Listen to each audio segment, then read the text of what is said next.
UP के कौशाम्बी के सैनी कोतवाली क्षेत्र में 28 मई को दर्ज दुष्कर्म की एक रिपोर्ट के बाद अब एसआईटी जांच की रिपोर्ट आई है और इसके बाद से अब राजनीतिक हलचल तेज हो चुकी है।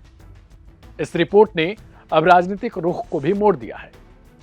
अखिलेश यादव ने इस रिपोर्ट के आने के बाद बीजेपी सरकार पर तंज कसा है। उन्होंने आरोप लगाया है कि पार्टी के ही दो जो उप मुख्यमंत्री हैं वो एक दूसरे की लड़ाई को इसमें हथिया रहे हैं और इसमें पूरी तरीके से प्रयोग कर रहे हैं। आपको बता दें कि राम बाबू नाम के एक शख्स जो लोहंदा के रहने वाले हैं, उनके बेटे पर आरोप लगा था कि उनके बेटे ने गांव की ही एक मासूम के साथ दुष्कर्म को अंजाम दिया है। हालांकि उनका बेटा और वो लगातार इस बात से इनकार करते रहे। उनके बेटे को तत्काल ही पुलिस ने उठा लिया और पॉक्सो एक्ट में मुकदमा दर्ज किया गया था। जांच चल रही थी, लेकिन राम बाबू हर दिन कोतवाली के चक्कर लगाते, लोगों से गुहार लगाते रहते थे कि उनका बेटा ऐसा कुछ नहीं किया है या फिर ऐसे तरीके से उसने कुछ भी नहीं किया।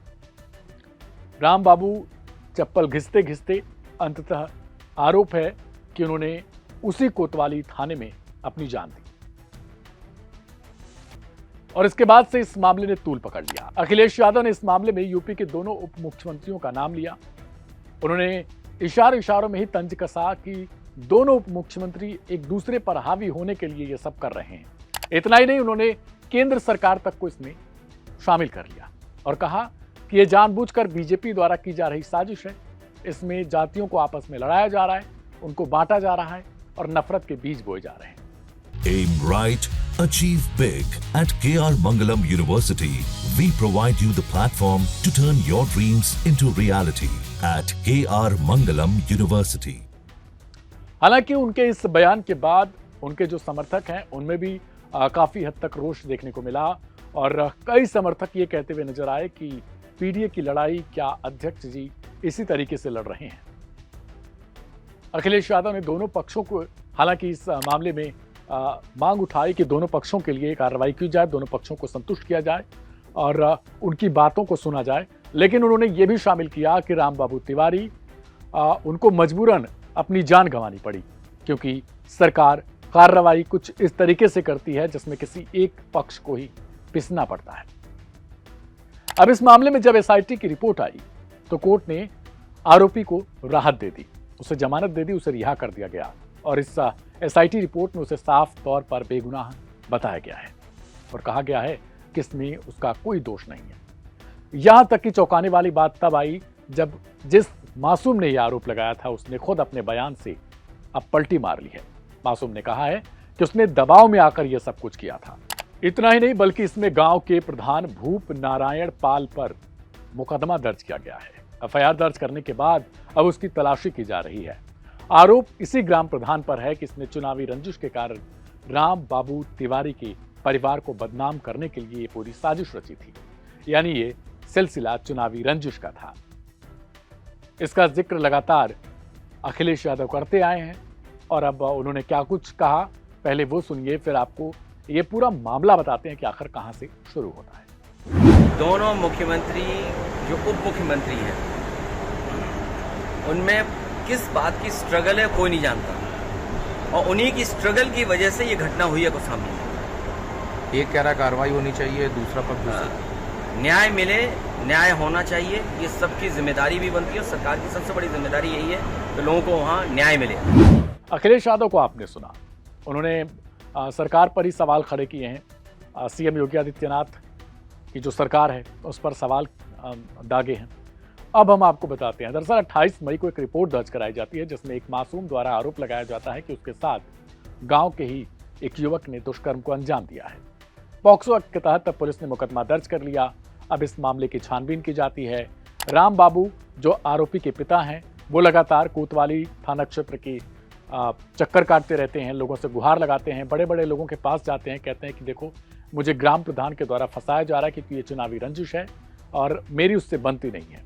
इस कारण वो मेरे बेटे को फंसा चुका है, मेरे परिवार की बदनामी चाहता है। ये जमीनी जो विवाद है उसके कारण ये सब कुछ हो रहा है, लेकिन उनकी कोई नहीं सुनता। दौड़ते दौड़ते आखिरकार उन्होंने 4 जून को अपनी जिंदगी को विराम दे दिया और उन्होंने थाने में ही ये सब कुछ किया।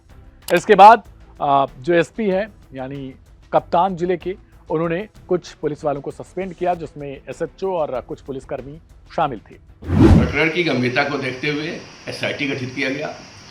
एसआईटी टीम विवेचना के दौरान पीड़िता की जो 164 का बयान, जो अब 183 बीएनएसएस है, का अवलोकन किया।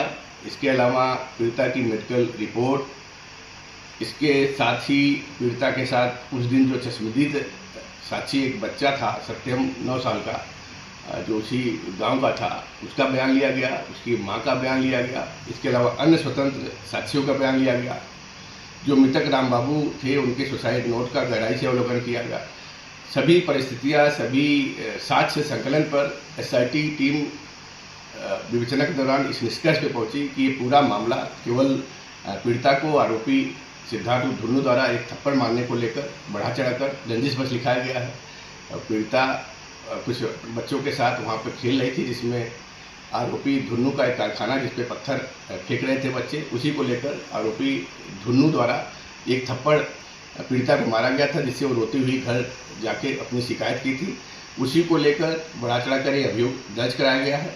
इसमें सही ढंग से साक्ष्य संगत विवेचना सुनिश्चित करा ली गई है। जो आरोपी सिद्धार्थ धुन्नू था, उसकी जमानत हो गई है। जो इसमें लापरवाह पुलिसकर्मी थे, इंस्पेक्टर सहित 3 को इसमें निलंबित कर दिया गया है।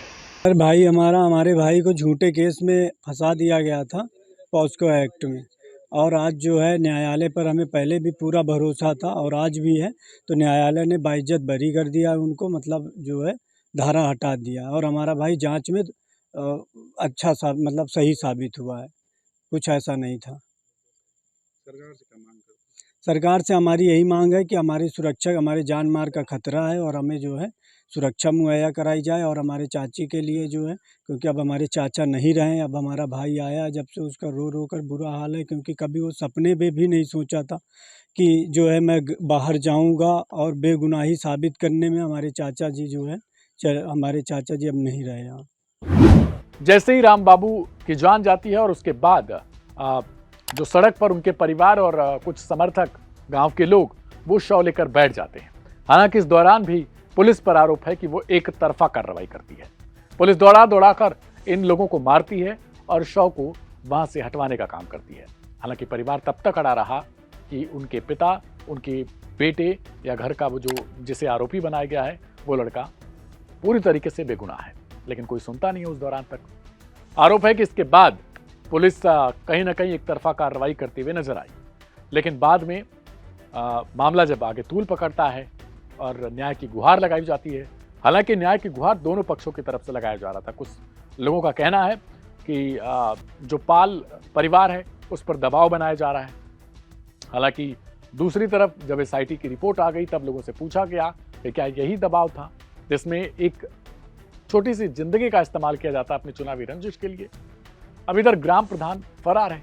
इससे लोगों को आशंका है कि कहीं ना कहीं इस मामले में वास्तव में ये ग्राम प्रधान ही पूरी तरीके से अपनी चुनावी खेल को खेल रहा था। इधर समाजवादी पार्टी में भी कुछ जो स्थानीय नेता हैं, उनका रोष अखिलेश यादव को लेकर है। सोशल मीडिया पर कुछ ऐसी खबरें भी चल रही थी कि जो स्थानीय नेता हैं समाजवादी पार्टी के, वो इस घटना में समाजवादी पार्टी का जो रुख है उसको लेकर कहीं ना कहीं आक्रोशित हैं। फिलहाल बीजेपी की तरफ से भी अखिलेश यादव पर कटाक्ष किए जा रहे हैं कि वो इस तरीके से जातियों में बांटते हैं, धर्मों में बांटते हैं, वे बांटते हैं, लेकिन अखिलेश यादव कह रहे हैं कि ये बीजेपी ही सब कुछ करती है। हालांकि इस मामले में जो अब तक खबर आई है उसमें यही है कि एसआईटी रिपोर्ट आने के बाद से अब फिलहाल जो आरोपी है उसे छोड़ दिया गया है, उसे रिहा कर दिया गया है। मामले में जांच जारी है। ग्राम प्रधान समेत कुछ लोगों को गिरफ्तार करने के लिए पुलिस की टीमें दबिश दे रही हैं। इधर दूसरी तरफ राम बाबू के जाने के बाद उनका परिवार सदमे में है। अब वे लोग सवाल खड़े कर रहे हैं कि आखिर हमारे परिवार की गलती क्या थी। कोई भी ऐसे आएगा जाएगा, हमारे ऊपर आरोप लगा देगा, किसी के ऊपर भी आरोप लगा देगा और पुलिस तुरंत उठा कर ले जाएगी, मुकदमा दर्ज कर लेगी और फिर तंग करना शुरू कर देगी।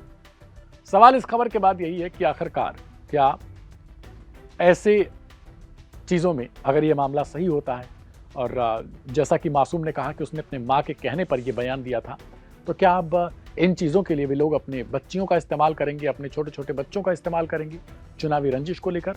और क्या इसके लिए माँ, बहनें, भाई, पिता, ये लोग इनका इस्तेमाल भी होने देंगे? इस रिपोर्ट पर आपकी क्या राय है उसे कमेंट बॉक्स में जरूर लिखिएगा। फिलहाल लेते हैं विदा, मिलेंगे किसी और एपिसोड में, तब तक के लिए मुझे दीजिए इजाजत, नमस्कार।